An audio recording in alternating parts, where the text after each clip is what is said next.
Okay, let's start with our prayers. Om Ajnanatimmirandasya Jnananjana Shalakaya Chakshurunmilitam Mena Tasmai Shri Guruve Namaha. Shri Chaitanya Manobhishtam Sthapitam Yena Bhutale Rupa Katamayam Dadati Swapadantikam. Shri Krishna Karma Sindhu Dinabandhu Jagatpate Gopika Kanta Radha Kanta Namostute Kanchana Gaurangi Radhe Vrindavaneshwari Namaste Devi Pranamami Hari Shri Krishna Chaitanya Prabhu Nityananda Shri Advaita Gadadhar Shri Vasadi Gaura Bhakta Vrinda Hare Krishna Krishna Krishna Hare Hare Hare Rama Rama Rama Hare Hare. Are you all able to see the screen?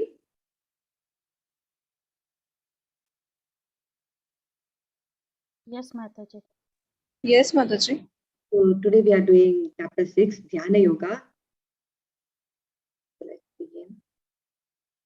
Before we begin, let's pay our obeisances to Sri Radha Govinda.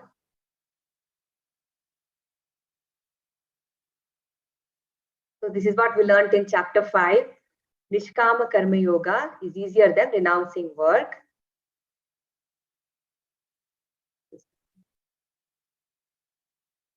And then how to perform Nishkama Karma Yoga. Platform of knowledge, knowing the three doers. Okay, so I'm not the only doer. There are three doers. And then liberation by focus on the super soul. Krishna mentions this. He said liberation can be attained through Ashtanga Yoga. And then he also spoke about peace on the platform of liberation. After giving all this knowledge anyway, he says, get up and fight, right? In this chapter. So, but now he's mentioned Ashtanga Yoga. So here he just mentioned it in brief. He just said something about it. But in this chapter, he's going to explain Ashtanga Yoga in detail. So let's go and learn. And do you remember the formula of peace? What you learned in chapter 5? How can one attain peace from the pangs of material miseries? Do you remember that sloka? It's a very famous sloka actually. You can try. Where Krishna says, I am the ultimate beneficiary of all the sacrifices and austerities. I am the supreme lord of everything. And I'm the only well-wisher for everyone. You know, there's a sloka that says that. And a person who knows this, who is in full consciousness of Krishna, he says me means Krishna. So that person can attain peace from the material miseries. So Krishna says that is the formula for peace. So do you remember the shloka? Bhoktaram yagna tapasam sarvaloka maheshwaram dudam sarvabhutanam jnatvamam shantim rachati. That was the shloka. Okay, so that's what Arjuna wants, right? He wants to run away from all this. But then no, he has to fight. So chapter 6, advancing in yoga through detached work, the yoga rudha stage, giving up work, further stages in the practice of yoga, necessity of controlling the turbulent mind, the destination of the unsuccessful yogi, the topmost yogi. Okay, so here you will also understand it's, there is one word called yoga rudha here. Dhyana yoga, Ashtanga yoga has two stages. Yoga rukshu stage, which is the beginning stage where there's a lot of practice, and then yoga rudha stage is the advanced stage. So there are a lot of practices, various practices in Ashtanga yoga, and its perfection is to realize the super soul who is sitting in the heart. And in yoga, it is necessary to control the mind. It is very, very important to control the mind and senses. So we'll understand what is real yoga. So controlling the mind by practice and detachment, that will be discussed in this chapter. And then Krishna also says, even an unsuccessful yogi, you know, for some reason he does not succeed, he does not realize the super soul within or whatever, he'll be given another opportunity to attain perfection, his next birth. You know, Krishna consciousness is like that. You do 1%, from there you begin again. So whatever we do is never going to be a loss for us. And the Bhakti Yogi is the topmost yogi. So let's continue now. Advancing in yoga through detached work. Ashtanga yogis like Nishkama Karma yogis engage in detached work to advance. Okay, we'll understand this better and better as we go on. Enlightenment comes to one who realizes that he is not autonomous in his action. So he's not autonomous in his actions. What does that mean? He understands that without Lord's sanction, he cannot do anything. So super soul, see the jiva desires, he desires something. It happens on a very subtle level. We don't even realize what we are desiring sometimes. And then what happens? Super soul verifies and sanctions based on, does this jiva deserve to get this desire fulfilled? And then after receiving super soul's order, material nature through three modes, Sattva, Raja and Tamas, fulfills Jiva's desires. So who is the doer now? There are three doers, the Jiva, super soul and the material nature. Okay, so just a minute.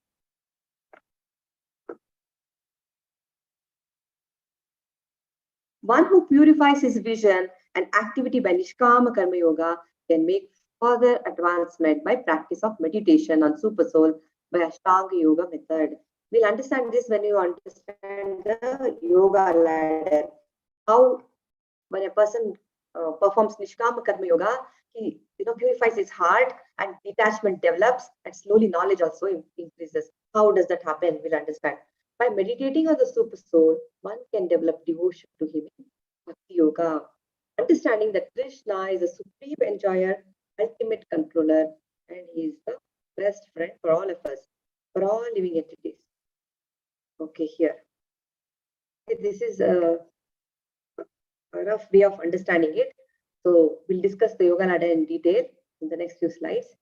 So as knowledge increases, a person knows that he is not the body and he becomes detached to matter and materialistic activities and desires. Then in Jnana Yoga, there is example of Kumaras, the four Kumaras. They were born to Brahma. They were impersonalists in the beginning, but they followed the smell of Tulsi and the fragrance of Tulsi, and they reached the Lord. Okay, once they saw Krishna, when they saw him, they actually completely, surrendered to him and they became devotees. So from impersonalists, they became devotees. So that's what happens, you advance in yoga. So you will see so many examples of Jnana yogis and, many people advancing to Bhakti yoga. But a person who once is surrendered to the Lord and who is completely, serving the Lord in transcendental bliss, he will not come back actually, because once they have realized the absolute truth, they know they serve the Lord with complete knowledge. So it's always like that. The yoga ladder goes up, but it is like Prabhupada says, we might be on the first step or second step or third step or fourth step or on 400 step, whatever it is. There is a risk of falling down also. We are not, perfect in our practice. So then they realize the super soul within the heart. So let's continue understanding this better. Before practicing advanced stages of Ashtanga Yoga, one must be purified by the practice of Nishkama Karma Yoga. Okay. Therefore, Lord Krishna glorifies Nishkama Karma Yoga in first two verses. What do you understand by Nishkama Karma Yoga? Can you give me some answer? Without any You have heard this term. fruitful results. Yes. Hare Krishna Mataji. Nishkama Karma Yoga is one with the mind of with the concentration on the Bhagavan and doing their own karmas without expecting any fruitful results. Okay. Kavita Patel Mataji, yes Mataji, go ahead and please answer. Yes, Hare Krishna Mataji.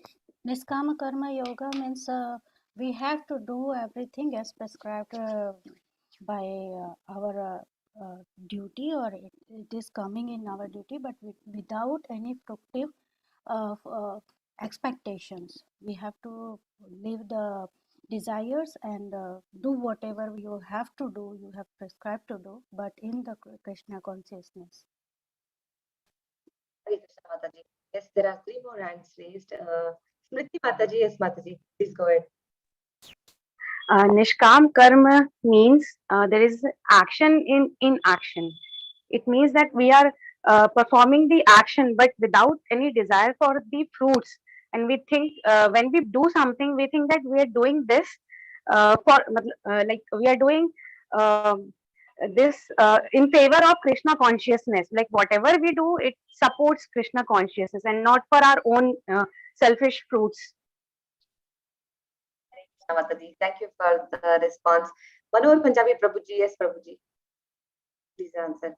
Mataji, I think that Nishkarma Karma Yoga means doing a karma without expecting the fruits of the action.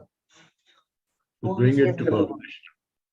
Hare Krishna. Thank you, everyone. Yes, Nishkama Karma Yoga means the activity is done for Krishna and the fruits also are meant for Krishna. So that is Nishkama. Like I don't want anything in return. So that's the kind of activity.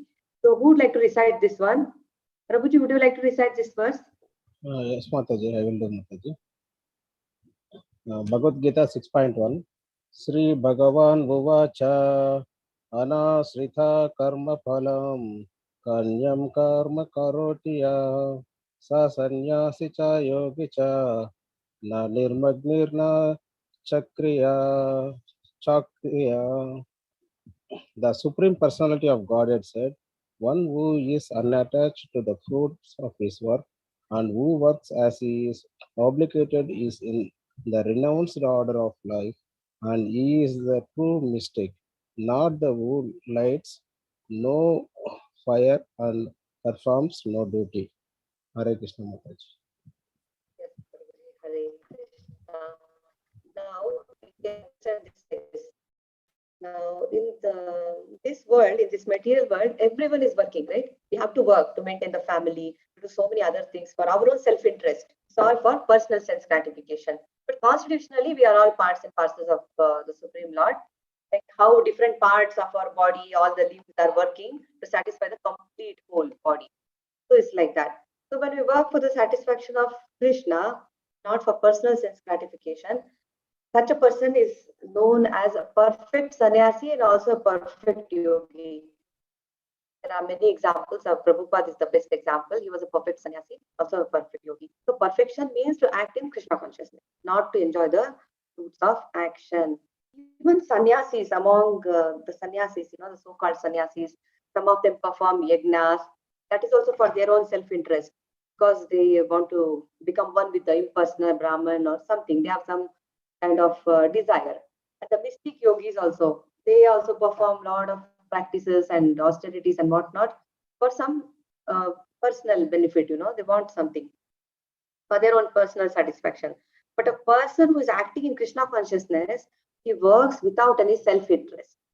He works for the satisfaction of the whole. Here there is one verse here, what Chaitanya Mahaprabhu gave in Shishtastakam. He says, na dhanam, na janam, na sundarim. He has no desire for all this. Kavitam va jagat isha. Do you know how to sing this? Na dhanam, na janam, na sundarim. Kavitam va jagat isha kamaye. Mani janmanishwari. Avatat bhakti ahi tvai. So he's saying, oh Almighty Lord, I have no desire for all this, to accumulate wealth, or to enjoy beautiful women, or I'll have a lot of followers, or anything like that. I want only the costless mercy of your devotional service. That's what he's saying. Birth after birth, I just want your service. That's all. Nothing else. That's the kind of desire a perfect sannyasi will have. Okay, why we are discussing this? Because we'll understand what is Ashtanga Yoga and what is devotional service very nicely. So that is where all these details. Okay, what is called renunciation, you should know to be the same as yoga or linking oneself with the Supreme. O son of Pandu, for one who can never become a yogi unless he renounces the desire for sense gratification. Just a minute. Both lead to the renunciation of sense gratification. Bhakti yoga, to become attached to Krishna and work for him, thus controlling the mind and senses. Ashtanga yoga, to give up attachment to the fruits of work, control the senses, focus the mind within. Okay. So, what do you understand by yoga? How do you define yoga? When you hear the word yoga, people have their Yoga, own definition of it. yoga means connection between the soul and super soul. Hare Krishna Prabhu. Kavita Patel Mataji, would you like to answer too? Yoga in general, we are thinking about exercising with physical. Here, yoga means it's a giving exercise or exercising your mind and soul, which purifies or which gives a certain flexibility in your body and soul to pursue the devotional services. Hare Krishna Mataji. Thank you, Mataji. Say, Mataji, what do you want to say?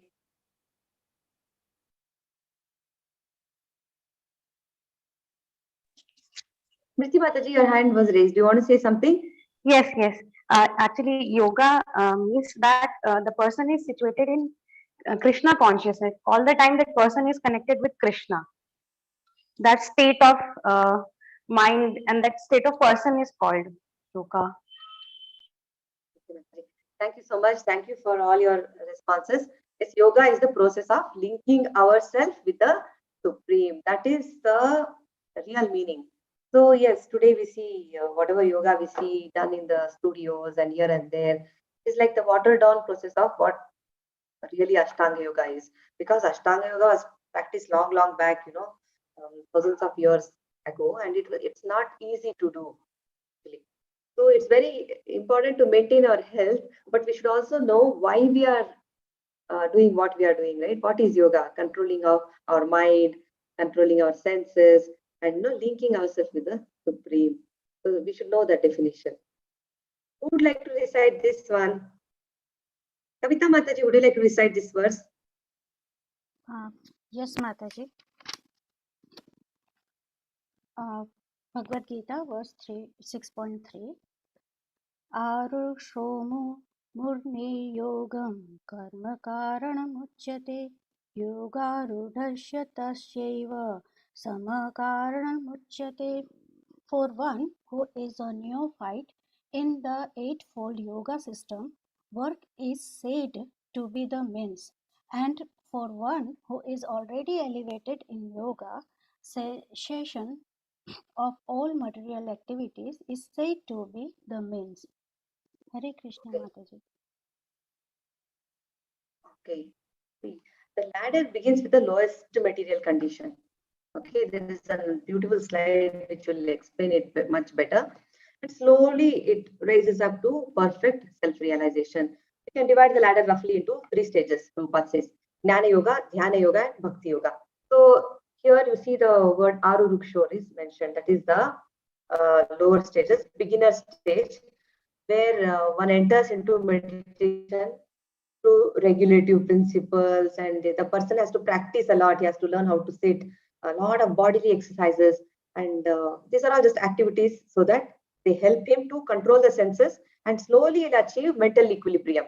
And by perfecting meditation, what happens? He can stop all disturbing mental activities, because he has to become really quiet, focus on the Supreme. So he has to perform a lot of activities. All this is done away from crowd. He has to get into some forest, go to some jungle. There's a way to sit and practice and all. We'll see that in the next few slides. So it is not easy to go, and today we don't have electricity for 2 minutes. We are all bewildered, right? And imagine going into a forest where wild animals live with nothing at all. So it's a lot of difficult. It's a very difficult process, and it's not even practical for all of us to do.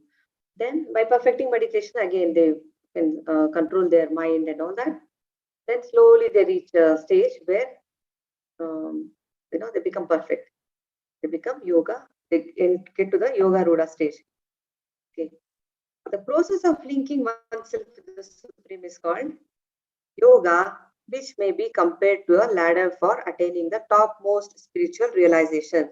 This ladder begins from the lowest material condition of the living entity. It rises up to perfect self-realization in pure spiritual life. A person is said to be elevated in yoga when, having renounced all material desires, he neither acts for sense gratification nor engages in fruitive activities. Okay, now. Okay, see this. Okay, now see. Step 0, it says fruitive worker performing rituals for elevation to heavenly planets, regulated sense gratification accordance to scriptures. First, let us discuss, then we'll look at this chart. It starts with the lowest consciousness, in the sense animal consciousness. Human beings in animal consciousness. What do animals do? Eating, sleeping, mating, defending. They know only these 4 things. I'm just bothered about eating, defending, all this. That's all they're worried about. That is the lowest consciousness. But we call that animal consciousness. But actually, if you see animals, they also don't. They know how much to eat and when to eat, and they also follow some strict rules. They don't eat like we eat after sunset. Also, since some animals are very, very disciplined, like they don't even eat in abnormal times. And then again, for mating also there are seasons. They mate only during those seasons. And if you don't attack them, they will not attack you. So they also defend themselves only when it is really, really necessary. They won't simply go around looking for a fight. So that is animal consciousness, right? But imagine humans in animal consciousness. So that is just the lowest thing. Next comes karma kanda stage. At karma kanda stage, what do? We do fruitive activities. We perform sacrifices. We earn so that we can enjoy. For performing sacrifices, we are actually showing our gratitude to all the demigods, to the Lord. And then these Karmakanda people, they can actually reach heavenly planets. It's like going up and coming down. We discussed this, right? So they can reach the heavenly planets, but then once they finish all their pious credits, they have to come back to earth and again work hard, gain some more. It's like going on a vacation, a lot of money, go for a vacation, spend all the money, come back again, earn more. It's like that. That is karma kind of fruitive activities. That's where they are. But they do surrender to the demigods. That much surrender has come to them. They know that there is someone higher than us who's taking care of everything. That much they understand. Next is karma yoga. The moment you say yoga, that means we are linking ourselves with God. So at this stage, what happens? In karma yoga stage, they actually understand by doing karma kanda activities. We are going through so much Vedic hymns and literature, mantras, karma yoga stage. They realize that all the Vedic literature, mantras, all these are all offerings to the Lord Vishnu, because Om Tat Sat and all this. Every mantra starts with Om. And then Narayana Samarpayami is said so many times. So they understand that all these Devi Devatas, they're not independent. They also derive their energy and supplies from the Supreme Lord. So the consciousness is evolving. Slowly they understand more than what they understood when they were doing only fruitive activities. Okay. And then they start performing Sakama Karma. When you say Sakama Karma Yoga, again it is linked to the Lord. If it is Sakama Karma, it is again, they enjoy the fruits of their activities, but they do something for the Lord also. It's like that. So, and then Nishkama Karma Yoga. So when we say Karma Yoga, there is Nishkama Karma Yoga. Fruits are for Krishna. And after serving Vishnu in this way, Nishkama Karma Yoga, doing Nishkama Karma Yoga for a very long time, it's like working without anything in return. It's just I do this because you understand now. The Lord is the supreme, so I'm going to serve you. I don't want the result. I'll just serve you in whatever way I can, but I don't want anything in return. That kind of a consciousness. By doing that, when you are doing charity, what happens? The heart is so soft, and it says, right, a person who doesn't give any charity or donation or anything, they say his heart becomes very hard. Such a person his heart will be hard. So when a person is working like this in Nishkama Karma Yoga, his heart becomes purified and his detachment will develop towards material desires and all. Attachment towards Krishna is increasing. His knowledge also develops, right? His understanding what is matter, what is spirit, how slowly evolve and understand that everything, there is some cause, who is the cause of all causes, is getting there. And then he understands who is the father, who is supplying everything, who is somebody is taking care of all of us. So my father, definitely he will take care of me. So like a beast of burden, we don't have to, some kind of goal. Karma yoga means it's not about matter now. The goal is not just spiritual. So that is why it's yoga, karma yoga. Then slow knowledge develops. What happened? You become a gnana yogi. What does gnana yoga do? After finishing all the kama karma yoga activities for so long, now he starts speculating about the absolute truth. He will start, understanding more and more. And his knowledge is like this. This gnana yogi is it's like a negation. This is not absolute truth. That is not absolute truth. Oh, I should detach myself from matter. It is like detachment from matter or attachment to Krishna. It's the same thing. Discuss this in third chapter. So they are more worried about detaching themselves from matter. But here in Bhakti Yoga, what is happening? We are attaching ourselves more and more to Krishna's service. So that way we are being purified and our material desires automatically go away slowly, it's purified. Our desires are very, very different. So we desire more for service. Just like that. Then what happens? They keep on analyzing and they speculate a lot. They study the scriptures and they actually very happy about it, just gaining lot of knowledge. They delight in knowledge, and then they also realize the Brahman realization. The three levels of realization of God. The three levels. So Jnana yogis can actually realize the Brahman, the impersonal Brahman. What are the three levels of God realization? Mataji, is it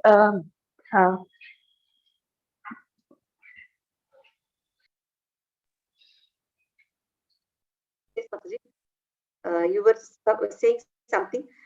Kavita Mataji, your hand is raised. Mataji, please respond. Is it Mataji Brahman, Paramatma, and Supreme Personality of God? Bhagavan. Yes, Bhagavan. Mataji. Yes. And a person who is doing Ashtanga Yoga, actually, he wants to realize the Paramatma in the heart, but he could realize Brahman also, the Paramatma in the heart also. If he actually realizes the Paramatma in the heart, he actually gets a vision of him and everything, then he becomes Yoga Ruda. That stage is Yoga Ruda. So yes, you are right. Three levels of realization of absolute truth is Brahman, Paramatma, and Bhagavan. So what happens in Bhakti Yoga? So in Bhakti Yoga, the devotee wants to associate with the Lord and have loving transcendental relationship with him. Once they get the realization of Lord as Bhagavan, completely fall in love with Krishna. They are so much attached to Krishna. They get attracted to him. Just like the four Kumaras. After they saw Vishnu, they were like so much attracted to him. They were like, wow, he's so beautiful. And this is God. God is a person. He's not some energy or some light or some kind of, all kind of ideas, right? He's not that. He's a real person. They understood that. That's why they became devotees. And they are completely satisfied with the complete revelation of truth. They work actually. Now, Ashtanga Yoga, they are not doing any fruity work or they're not performing any work also, right? They are just sitting, meditating, getting to realize the Paramatma in the Lord, in the heart. And then Jnana Yogis also. But in Bhakti Yoga, there's actually activity. And that activity is actually a devotional service, which is done with detachment, with proper knowledge, and first class meditation. Like, can you give me some examples of devotees who were always meditating on Krishna? If you have read Krishna book or if you have been attending Bhagavatam classes, you would have heard about devotees like perfectly, always meditating on Krishna. Ambarish Maharaj, Mataji. Prahlad Maharaj? Ambarish Maharaj. Yes, Prabhuji. Thank you so much. Yes. And who else? Prahlad Maharaj? Prahlad Maharaj also. Yes, Mataji. Thank you. Dhruva Wonderful Maharaj. examples. Who else? Dhruva Maharaj. Yeah, Dhruva Maharaj also. Once he became a devotee, he was also completely, right? A devotee. Narad And Muni. Narad Narad Muni. Muni. And then, yes, in Vrindavan, there were Gopi, Shiva. Yashoda, He was always thinking about Krishna, Yashoda. 24 hours she was thinking about Krishna, and gopis also constantly thinking about Krishna. So they were so much in love with him that they don't want to see any other feature. They're just happy with having a personal relationship with Krishna. So that is ultimate goal. So there are different levels of consciousness, and there are different corresponding activities. So we can go one step at a time, or go slowly like a tortoise, and then we may take thousands of births to climb that ladder, or we can directly take the elevator and come to the platform of devotional service. That's what Prabhupada is taking us to.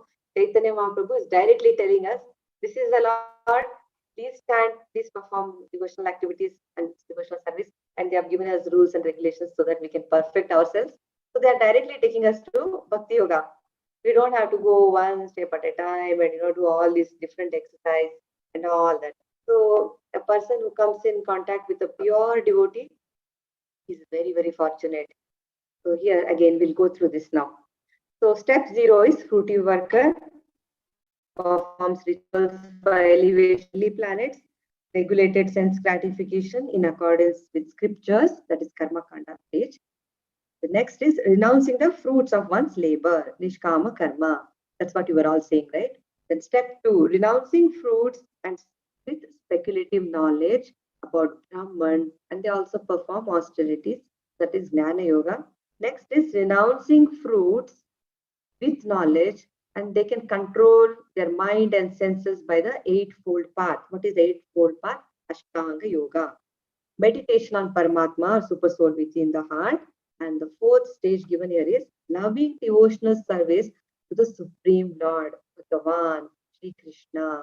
That is Bhakti Yoga. There's so much sweetness there. Some senior devotee was giving a very nice example. Say you enter a very big multinational company, then you see so many computers and so many people working there. Everything is happening on its own, so many departments and everything. So the energy and everything that is there belongs to the owner of the company, right? Everything is happening automatically. The departments are working properly. If there are so many managers are working, everything, even a little paper that exists there belongs to the owner of the company. That is more like a first stage of realizing, oh, there is a owner. Next, some of them may be very fortunate to see him on online meetings. Every day the owner may appear on the screen and speak to them and disappear. That is like the second level. And if you really go to the house of the owner of the company, he'll be very informal, right? He'll be so much so relaxed. He'll be playing with his children, and then he'll be having a nice time with his friends. He might be enjoying his activities. So that is like Krishna, very in his Goloka Vrindavana, enjoying his transcendental relationship with all the pure devotees. So that is why people crave for that, the ultimate realization, that is Bhagavan. He is the one, he is the original, and from him originate all the other incarnations. The yoga yogi may even give Nishkama Karma Yoga when his mental control reaches the stage of regarding well-wishers, the envious, the pious, and sinners equally. So Yoga Rudasya, the work on mind, not on the body. Why am I not experiencing pure consciousness? See, we can do all the exercise, but if we don't know why we are doing yoga, and if we are not following yoga in the proper way, there won't be any peace of mind. Temporarily, we may have some peace of mind, but once we go out in the world again, we are stuck into all these different problems, right? Everybody says, I'm in stress, you're in stress, everyone is stressed, right? So what is yoga, and what we are supposed to do, and how we should understand yoga? That we understand from this chapter very well. The Yoga Ruda stage, giving up work. Yoga Arurukshu stage, neophyte devotee. He must work because he is not detached, pure, or advanced. Right? In the beginning stage, he is not very advanced. He is cultivating detachment from fruitive results. Practices part-time asana and perhaps pranayama while engaging in karma yoga. So to advance in devotional service, to advance in yoga, these are very important. That's what neophytes do. In Yoga Ruda stage, in the advanced stages, what happens? The yogi does not act for sense gratification. doesn't engage in fruitive acts, has renounced all material desires, permitted to quit prescribed duties. He can give up his prescribed duties because he's in a very advanced stage. Nishkama Karma Yoga can be given up, practices yoga full time. Okay, this is what he does in Ashtanga Yoga. And he has complete knowledge. And according to Yoga Sutra, there are different stages. For Yoga Rurukshu stage, they say there are 5 different yamas and niyamas to be followed. Yamas means you have to follow ahimsa, asteya, satya, aparigraha, and brahmacharya. Ahimsa is non-violence. The person has to be non-violent when he's practicing this yoga, and non-stealing, no taking another person's property, whatever it is. Satya means truthfulness. The person has to be very truthful, no lying. Aparigraha means non-possessiveness, being generous. I mean, this is mine, that is mine. That should go. So it is purifying himself with all these, practices. And then brahmacharya means celibacy. So that is what it is. You have to see how difficult it is, this process, right?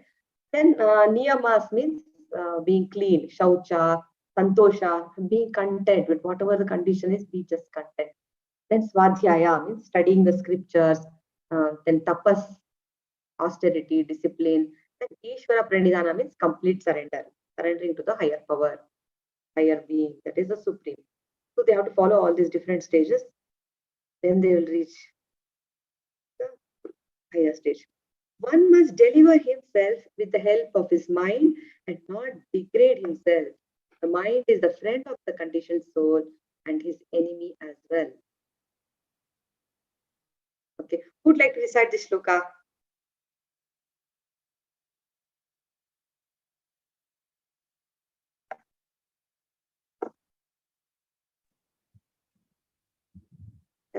Yes, Prabhuji, you raised first. Okay, thank you, Prabhuji. You can recite. Bhagavad Gita 6.5. Udarada atmanata atmanam natmanam avasadayat atmave atmano bandhur atmeva ripura atmanha. Hare Krishna. One must deliver himself with the help of his mind and not degrade himself. The mind is the friend of the conditioned soul and his enemy as well. Hare Krishna Mataji. Yes, Hare Krishna Prabhu. Here, Atma, that word is there. Atma here means mind. Actually, mind is a central point of yoga practice. Okay, the focus is on mind a lot. So, yeah, Atma, actually, the word Atma is used in different verses. It depends on the context. Sometimes it means body, sometimes it means mind, sometimes it means soul. So, in this verse, it is mind.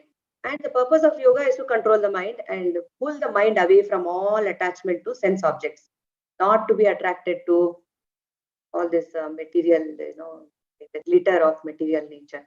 So in this material world, we are always under the influence of mind and senses, right? They are pulling us everywhere. Nose wants to smell something, eyes want to see something beautiful, or tongue wants to taste all the time, all nice delicacies. So we are like that. So we must train the mind so that it will deliver us from necessity. And we are suffering also because of that. We see soul does not suffer, but you see conditioned souls are suffering all the time. Why? This is because of misidentification of the soul with matter. Because we identify false ego, misidentification, attachment and detachment. If you're detached from something, there is no pain. If you're attached to something, there will be pain. Like that. There is one very nice story I can tell you. We discussed this in some other class. So it's very interesting. Just a rough example to understand how it is. So there was this father who had 3 sons. He didn't want to sell his factory, but they all kept saying, "Father, let us sell this factory. We can make money." Father said, "No, I'm not selling my factory." So one day what happens? The factory catches fire. Then the elder son comes running and says, Father, the factory has caught fire."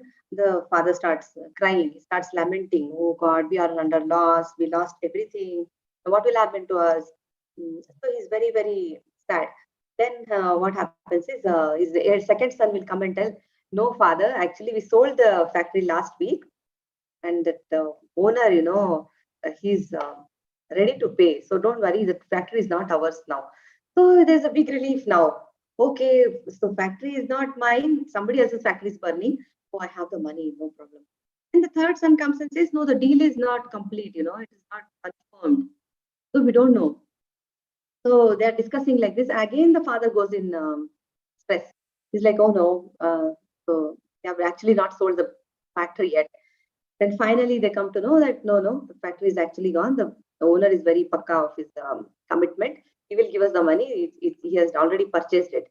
And father is again relaxed. So it's like it's as long as you thought it was yours, you kept crying. But the moment you came to know it's not my problem, then you're fine. It's attachment, detachment. How fast our mood changes based on that. So a little baby, if you pluck a toy from its hand, the baby will cry. But we are all adults, we don't cry like that. But we are also, going through that on different levels. So that is attachment and detachment to material objects. So that's how it is. So the more we are attracted by sense objects, the more we become entangled in material existence. So that's why the yogi is trying so hard to control his mind and senses. So if the mind is absorbed in sense objects, what will happen? That will cause bondage. And if the mind is detached from sense objects, that will cause liberation. So the best way to achieve this is Krishna consciousness. Because here everything is recommended to be used in Krishna's service. Whatever you have, everything is a blessing from the Lord. Use it in His service. So that way we are actually, that is perfect renunciation, like Rupa Goswami says.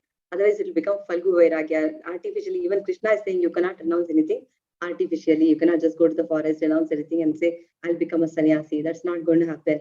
So what are we supposed to do? We use everything in the Lord's service. That is perfect renunciation. Then heart becomes purified. Because we're working for the satisfaction of the Lord.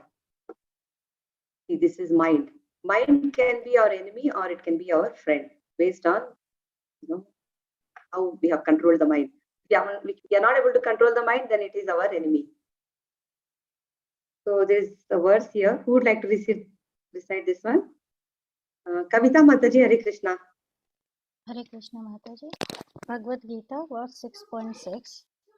Bandhuratmatmanastasya yenatmevatmana jita anatmanastu satrutve vartetatmeva satruvata.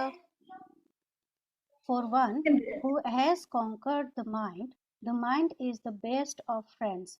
But for one who has failed to do so, the mind will remain the greatest enemy. Hare Krishna Mataji. So Ashtanga Yoga is meant to make mind a friend. Okay, all this exercise they are doing. Why? To control the mind so that they can accomplish the goal. So, and ultimately the yogi meets the Paramatma within the heart. So that is the goal. And then he'll start following his dictation. Whatever happens after that, he has to listen to him. So what happens if someone has not controlled his mind? He will serve the dictations of lust, anger, illusion, and whatnot. And he has to constantly fight that. So mind will always be the greatest enemy. It's very important to control the mind. Goswami means somebody who has mastered their senses. If you are constantly listening to our mind and senses, then they are both asas. So that is why they are called Goswamis, because they are actually mastered.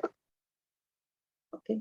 So for one who has conquered the mind, the super soul is already reached, for he has attained tranquility. To such a man, happiness and distress, heat and cold, honor and dishonor are all the same. Person is said to be established in self-realization and is called a yogi or mystic when he is fully satisfied by virtue of acquired knowledge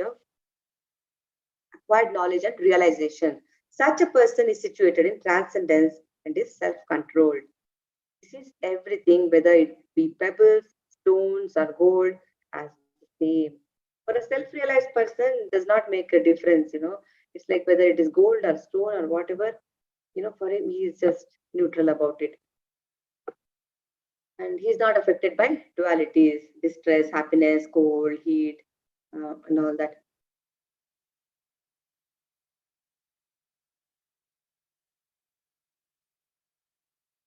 6 enemies of the mind. Okay, who would like to read this one?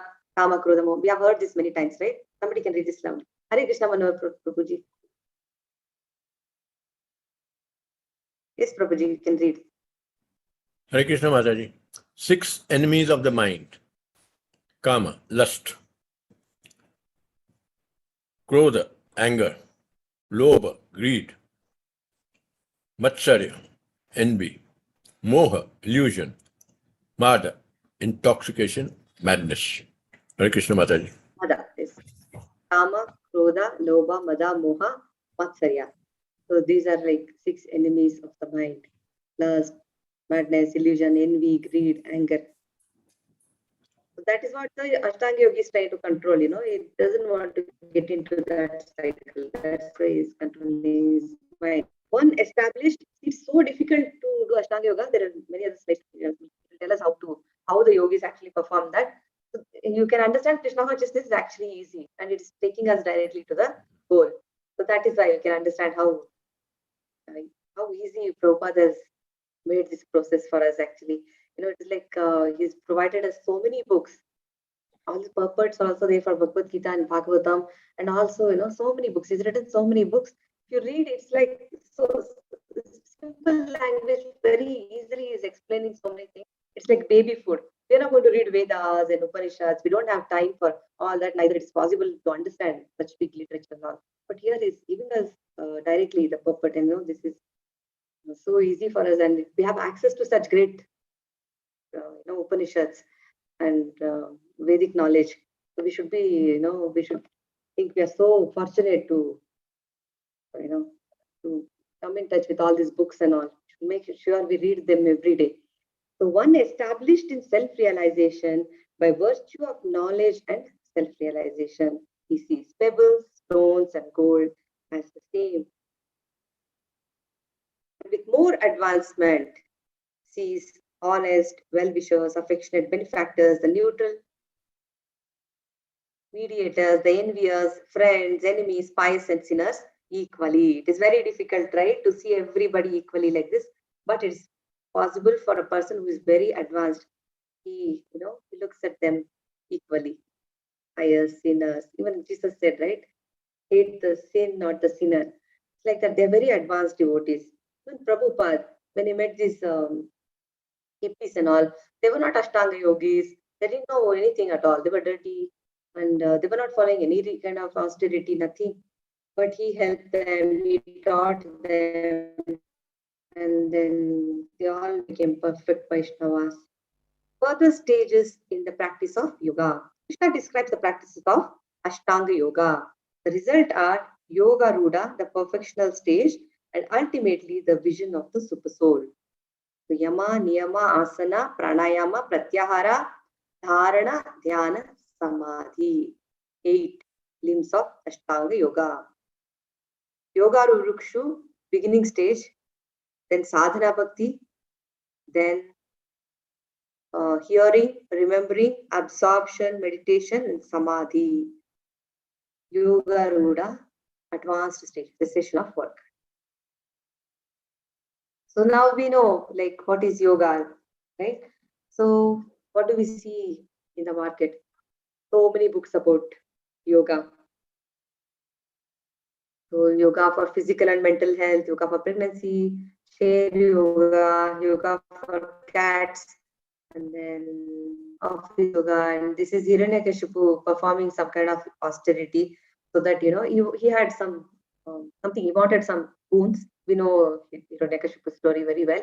He stood like that for 10,000 years performing that kind of austerity. And it seems his flesh was being eaten by ants and worms and all. Still he continued performing his austerity. So that is in the mode of ignorance. And anyway, Brahma appeared and then he got his boons. So we know and see these people, how much pain they take. So is this yoga? Is this yoga? So see, this person is actually torturing his body. He's put his head under the sand, and you call this yoga? Where are these kind of austerities recommended in scriptures? This is called beer yoga. After every pose they take a sip of beer. All this is not recommended anywhere. It's just, people have come up with all these ideas. So what we see the yoga in the market today is watered down process of the same Ashtanga yoga, but it is kind of diluted. It's not real Ashtanga yoga is not easy to perform. So Ashtanga yoga, 8-limbed connection: Yama, Niyama, Asana, Pranayama, Pratyahara, Dharana, Jnana, Samadhi. External disciplines, internal disciplines. See, they have to start with all this. Then lot of posture, asana, meditation seat, then breath control, pratyahara, withdrawal of senses, concentration, dharana, jnana, meditative absorption, and finally samadhi, union, integration. So it starts with the external discipline, and it's not like I don't have external discipline, I don't have internal discipline, no cleanliness followed, nothing. We just sit in a posture and start doing pranayama. That's not how it was. Not supposed to be like that. So there was certain kind of system followed. When some yogi was doing real yoga, he had to follow some rules and regulations. Today, everybody just walk into a studio and start doing yoga, right? So it's like that.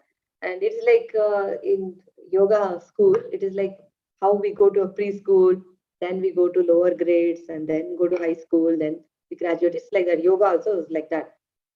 So slowly, internally also, a lot of changes happen.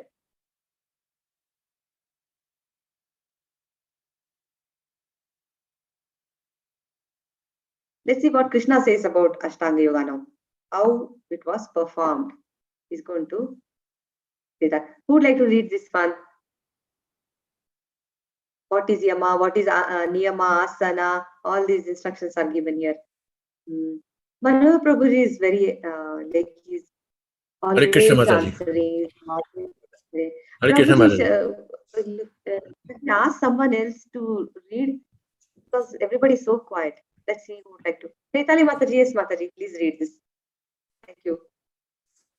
Hare Krishna Mataji. Yama. Disturbance, Mataji. Yeah. Background noise is there. Okay, Mataji, read loudly. Yeah. Yama. He should live alone in a secluded place and should always carefully control his mind. Niyama. Temperate in his habits of eating, sleeping, working, and recreation. Asana. Lay kusha grass on the ground and then cover it with a deer skin. The seat should neither be too high nor too low and should be situated in a sacred place. One should hold one's body, neck, and head erect in a straight line and stare steadily at the tip of the nose. Thus, with an unagitated, subdued mind, devoid of fear, completely free from sex life, one should meditate upon me. Pranayama. Practice stopping the movement of the outgoing breath into the incoming and incoming breath into the outgoing, and thus at the last remain in trance. Hare Krishna. Hare Krishna, Mataji, there is more. Pratyahara. Pratyahara, cessation of material existence. Dharana, disciplines his mental activities and becomes situated in transcendence, devoid of all material desires. He is said to have attained yoga. Dhyana, as a lamp in a windless place does not waver, so the transcendentalist whose mind is controlled remains always steady in his meditation on the transcendental self. Samadhi, one is never shaken, even in the midst of the greatest difficulty. This indeed is actual freedom from all miseries arising from material contact. Hare Krishna, Mataji. Now you Hare can understand there's so much to it, right? It is not so simple. It's like how we do just half an hour yoga here and there. So Ashtanga yoga is more complicated. So actually we finished half the chapter. There's more to discuss. There's so much more, so many more interesting things are there. So we can do that tomorrow actually. We'll meet at 7 o'clock and finish it in 1 hour. Okay. So all other yogas are progression towards the destination of Bhakti Yoga, from Karma Yoga to Jnana Yoga, then to Ashtanga Yoga, and finally the final stage is Bhakti Yoga. So that's how it is. That's hierarchy. So we'll do this slide and then stop. Okay, who would like to chant this verse?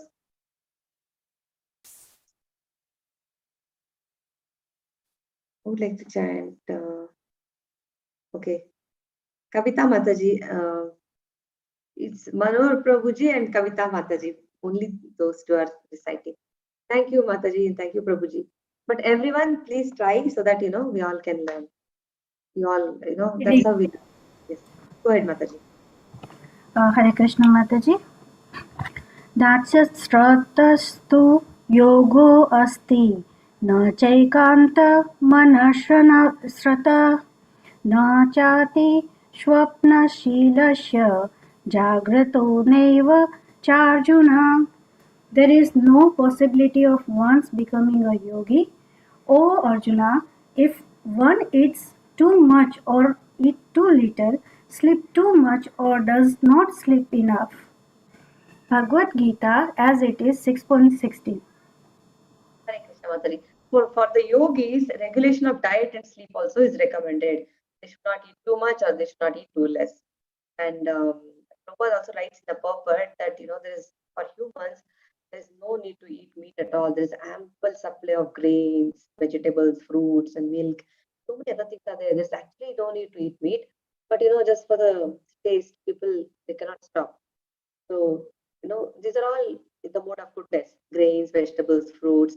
Karma, like Krishna says, karma-free food. Some patram, pushpam, phalam, toyam. You can have leaves, you can have fruits and vegetables, and karma-free food. And those who are in the mode of ignorance, it's very hard for them to give up all this. And then they also indulge in drinking, smoking, and all the other things. And when they are practicing yoga, they should not be doing all this. That's what it says. The scriptures say that if somebody is a yogi, you should not be eating the foods that come under the mode of ignorance. You should not be smoking, eating too much, drinking, and sleeping in the wrong time. All this will only, they're all polluted things.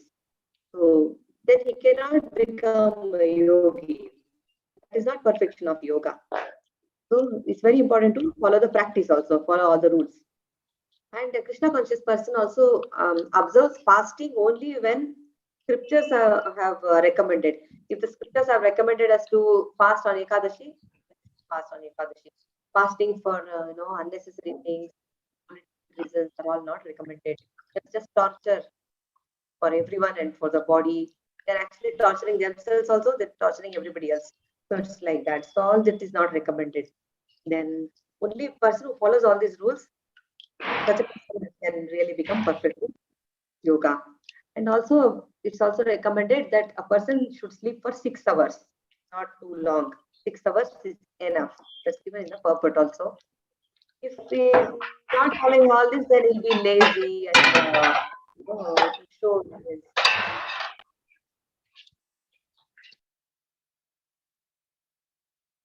Okay. So what we'll do this slide number 33. I'll